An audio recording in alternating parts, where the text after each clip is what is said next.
Welcome to the Higher Ed Demand Gen podcast, helping higher education marketing leaders share knowledge about learning, strategies, and tactics that are relevant today. See what you can learn today by listening to one of our episodes. Hello, everyone. Welcome to the Higher Ed Demand Gen podcast hosted by Concept 3D. If you like our content, please follow and subscribe to us on Spotify, Apple, and Google. And if you're on Apple, please leave us a comment. We'd love to hear your thoughts. My name is Shiro Hattori, and I will be your host today. And I have a question for you. Are you using student insights to inform marketing decisions? And for that conversation today, I'm very excited to have Allison Turcio join us. She's the Assistant Vice President for Enrollment and Marketing at Siena College. But she has a lot of other things going on.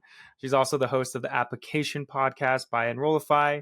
And more recently, she has her own curated newsletter called the Higher Ed Marketers Digest, which I believe you hit, episode or newsletter number 11 or 12 this past week? Yeah, I think 12 comes out this week. Although you might want to cut that because I don't know when you're actually putting this out. Right. Sorry, I shouldn't have said that. No, it's all good. It's all good. Well, welcome to the show, Allison. It's great to have you. Thanks for having me. I know, and it was great to briefly meet you also at AMA the other week as well. So it's good to always meet all the guests in person. I do ask all my guests this one icebreaker question, which is, what do you love about higher ed?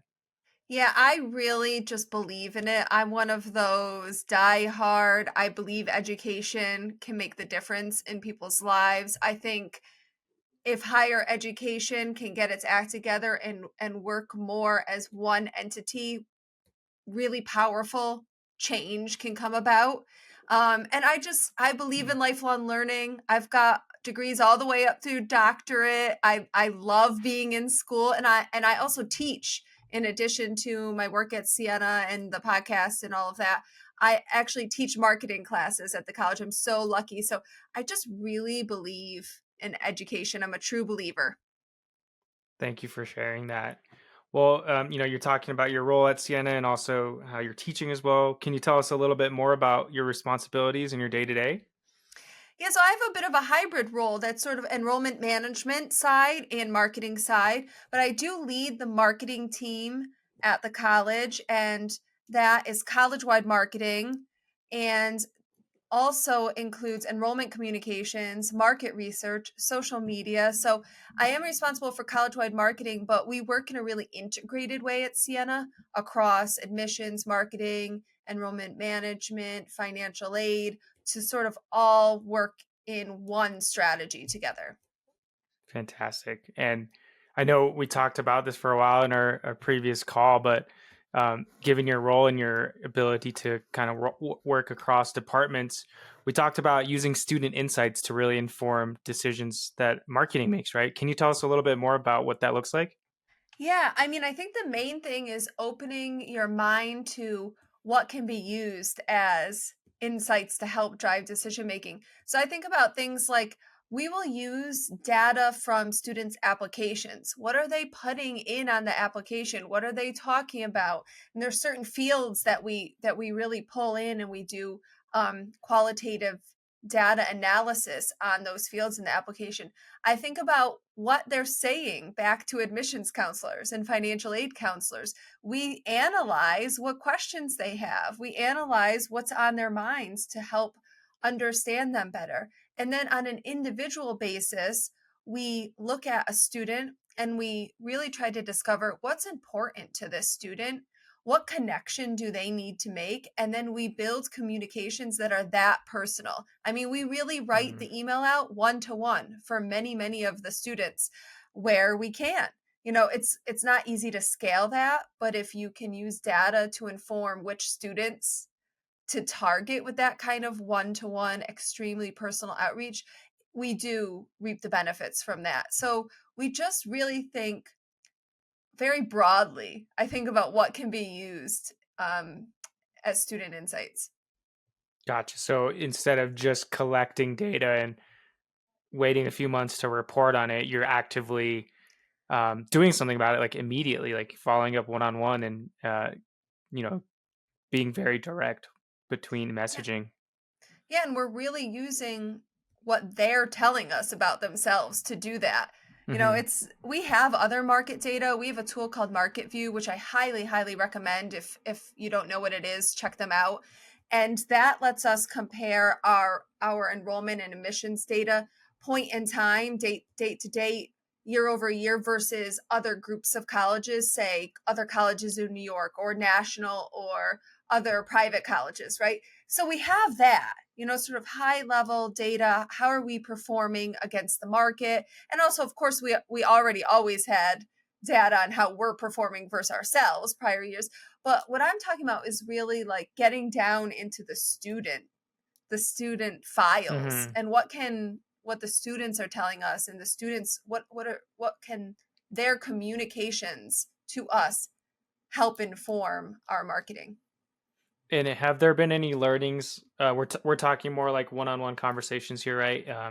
But everything that's been rolled up from all those conversations put together, has there been anything that's been brought up more at the Marcom level that you've learned from these interactions? Yeah, I think it's really helped form the overall themes that we use in our marketing and our communications, because when we understand what matters to students, we can use it in our marketing. But I think the bigger thing is that we actually use their words. You know, like, Gotcha. let's not like institutionalize the thing that they're talking about. Let's use the words that they're using when they talk about those things. So I think it helps check ourselves a little bit on vocabulary and how they talk about it. It's things as Right. simple as they don't say I deposited at a college. They Right. say I committed to a college. You know, so there's language things that can help us just better speak to them in whatever promotional material or communications that we're doing. That's fantastic. That actually reminds me of a session that I went to at AMA with Ann, I think, from San Antonio. She was talking about Ann Peters. She was talking about how they used social mobility in a lot of their PR campaigns. I saw that one too.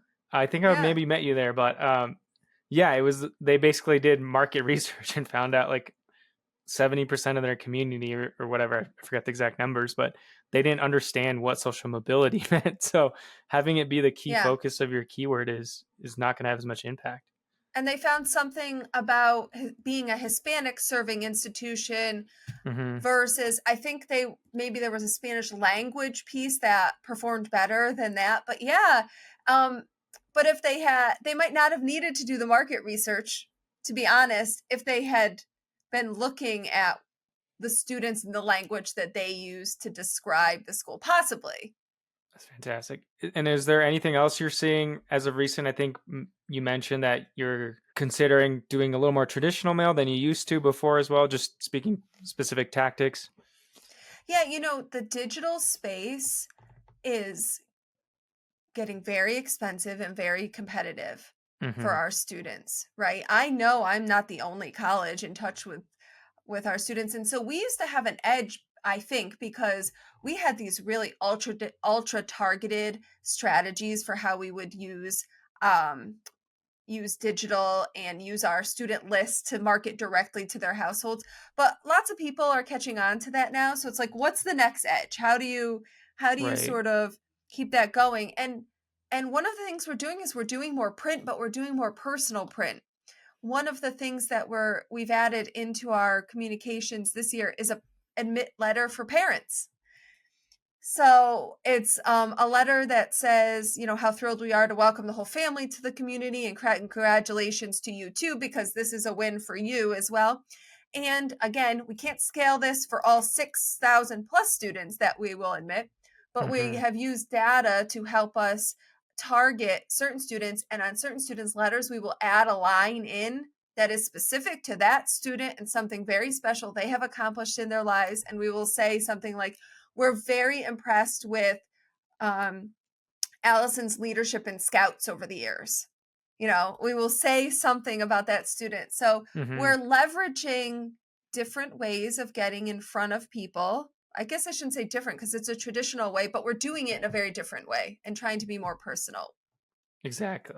That makes a lot of sense. And How do you pick and choose? Obviously, it's not scalable to get that personalized with direct mail, but do you again use those data points we talked about earlier when you have specific information? Yeah, and on those data points, well, I should take that back. There's two ways we do it. One is more high level.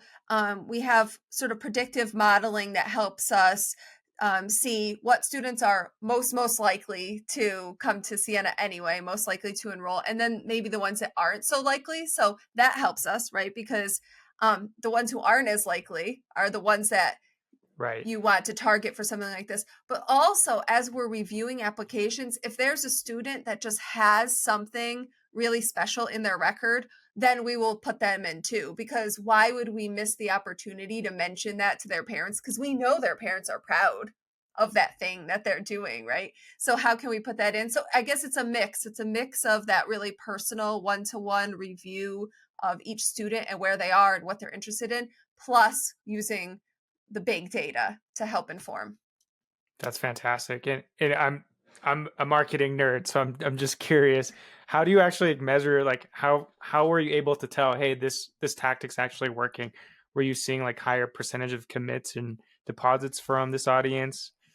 Well, overall, I know that the one-to-one, the students that we have personal one-to-one Mm-hmm. communications with are, last time we ran it, they're 2.4 times more likely to enroll. So I know that already. The parent letter example, that's something new this year, but I know the audience last year. I have that, and I know who they are this year, so I will be able to follow through and be able to see if we made a difference among the audience versus the prior year. I almost never embark on a tactic or strategy that I can't measure in some way like that. I can't know for sure that the investment of time or investment of money was worth it. That's fantastic. Yeah, that I was really curious because it's a hard thing to measure, right? But if you have a system in place beforehand. Yes, that's key. You have to have a system where you are coding, for lack of a better word, every interaction a student has and what that action is. So when a student responds to a personal one-to-one email, we code that. So we're tracking that. So Mm, you have to definitely have the baseline or you're not going to know. I mean, I think some of us know in general, the more personal, right? The more segmented, that's always going to be better, right? But if you're tracking it, then you're going to have the actual data that gives you an right. ROI on that resource. Yeah. Absolutely. Yeah. And I think the hard part for myself, even as a marketer, is like picking and choosing the right people, right? And that's because if you do it for every single person, it's you're not going to have enough time in the day to. There's not enough time in the day at all to cover everyone. So creating a system to figure out which subsets do need that communication is, I think, for me the hardest part. Well, I think if you're at an institution, part of it is who do we need? Right? Who are we hoping to have in next year's Right. freshman class or transfer class or graduate class, whatever it is. And so the answer might be different for everybody, but you really have to Hmm. connect to the higher level enrollment goals of the college. You know, Right. if you're trying to increase diversity, then perhaps you would be targeting students of color with this type of personal communication. Maybe that's your audience. And by the way, given what's happening with college admissions and how we can't use race conscious college admissions anymore, it's Right. now illegal to do so. These are some of those kinds of strategies that you can implement to counteract, right? So yeah, you can't admit them based on that. You can't do Right. that. But can you communicate to them? Can you advertise to them? Can you make sure that your applicant pool is diverse because of in the first place because of the strategies that you're using? Yes, those are all allowable. Absolutely. Yep. I actually covered the same topic with an internal employee at Concept 3 exactly on this topic about how you can still meet your institutional goals if you have enrollment goals based on diversity. And you can use things like location, right? Geography, Yeah. income, language, like we mentioned with San Antonio. So that's really cool. I'm glad you mentioned that. Taking a step back and looking more at high level topic here. I know you had a dissertation topic. around a student perspective on searching for a school. Can you tell us a little Yeah. bit more about your learning and your research there? Yeah, sure. So I did a research project that was collecting insights from students about what the college search experience is like from their perspective and in their own words. That's what I really wanted to get at because, I've worked in this field for a long time. Many of my colleagues have worked in this field for a long time. But do we really understand what their experience of this college admissions and search Mm-hmm. process is? Maybe not, right? Yes or maybe so, maybe not. But I went in sort of with an open mind about it could be either way. And what I discovered from really in-depth interviews with students was my method was that there were three themes that really drive what students say is meaningful from their perspective in the college search process. And the first one is this need for belonging. And I think we talk about this. This is one of those examples with language. We talk about this as fit, right? A lot of times, student college fit, Mm-hmm. they think about it as belonging. And it isn't, when you think about the hierarchy of needs, belonging is on there, right? So it makes sense that as humans, this is something we seek out, but it is Mm-hmm. a meaningful piece of the college search process that they're looking for that sense of belonging. The other thing was this idea of wanting to feel confident in the decision making. And that has all kinds of things connected to it. It's like they want to feel confident that it's a good investment, right? They want to feel confident that they're going to get a great education, but they also want to feel really validated and assured when they go and say to other people, I'm going to Siena College. That's where I've decided to go. They're looking for that assurance. And their biggest fear by far is making the wrong decision. So it's Right. something that we have to grapple with and think through because we can help.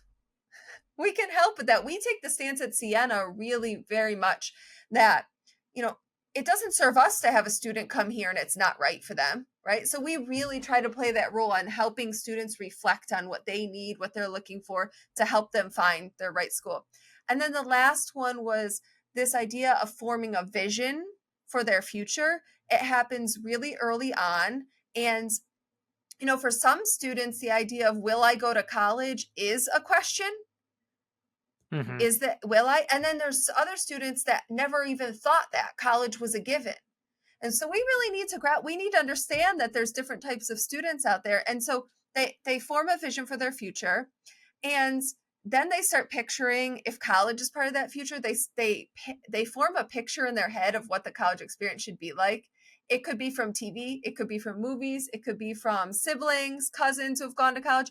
But once they have that picture of what they think their college experience should be, they are looking for that. It's very hard for them. I mean, they'll fully admit too, like I was looking for a TV show college. I want my college experience to be like exactly what I saw on TV. So we as colleges need to understand what those cues are that have formed their vision and what they're looking for. And we need to speak to them.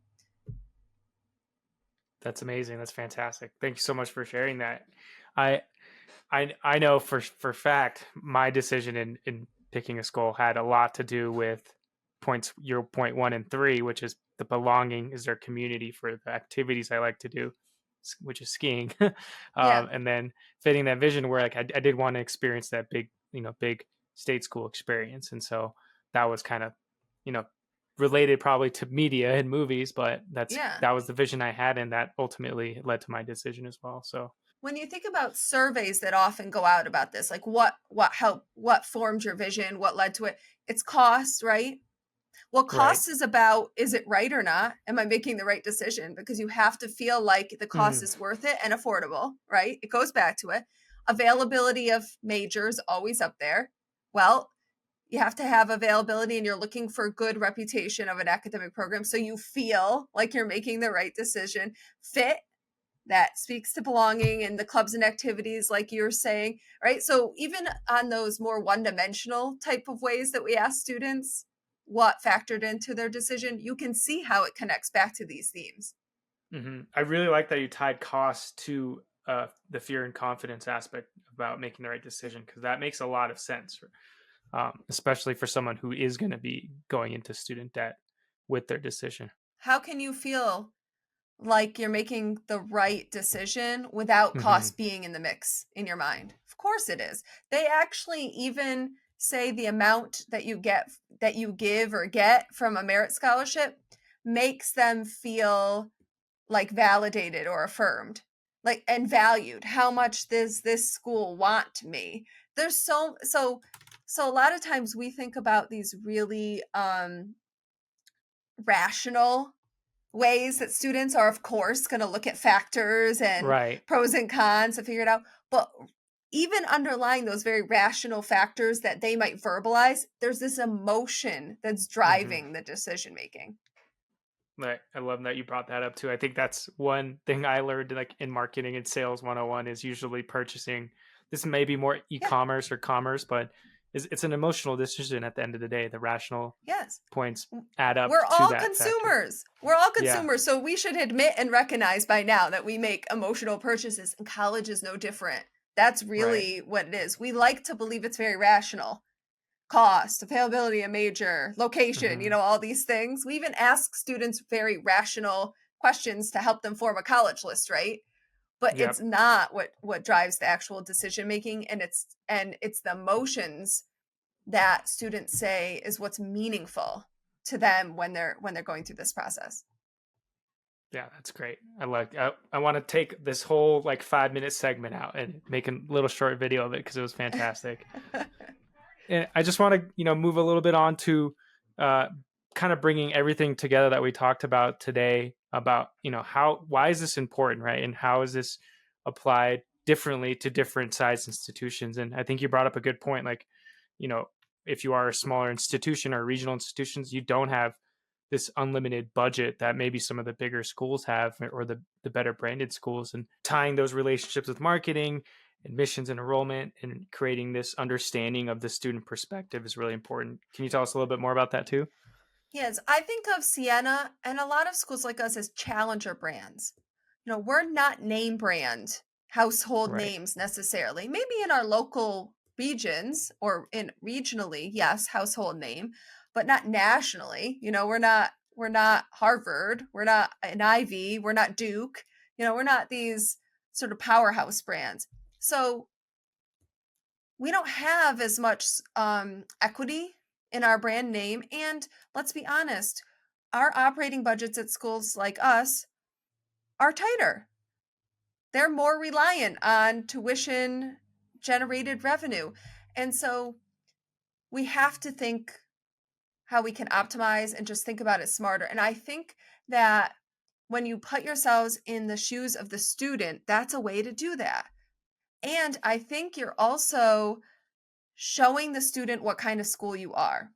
Like for us, we're a Franciscan college, and one of the tenets of Franciscanism is being other centered, not self centered, but other centered. And so the nature of how we're messaging and communicating and marketing to students shows them what Franciscan means without saying the word Franciscan, because that's not what's going to get a student to choose Siena, right? It's not the word Franciscan, and it's not the word Catholic necessarily, right? Hmm. Even though Catholic, I think, is a respected intellectual brand. But that's not what's driving what's meaningful or driving their decision making. So I think it's sort of on brand for us to be thinking from the student perspective and trying to match to that in all of our tactics. Thank you so much for sharing that. We're just about at time here, and I'm wondering where our audience can reach out to and learn about what you're doing. I shared a few of the things, which is your newsletter digest and the application podcast. But yeah, anything else you'd like to share? Yeah, follow me on LinkedIn. I'm a big contributor there, and I love connecting with our higher ed marketing network. So follow me on LinkedIn, and you can sign up for the newsletter at AllisonTurcio.com. Thank you. It was so good to have you on the show today. Great episode. And thank you so much for joining. Thanks. Have a good one, everyone.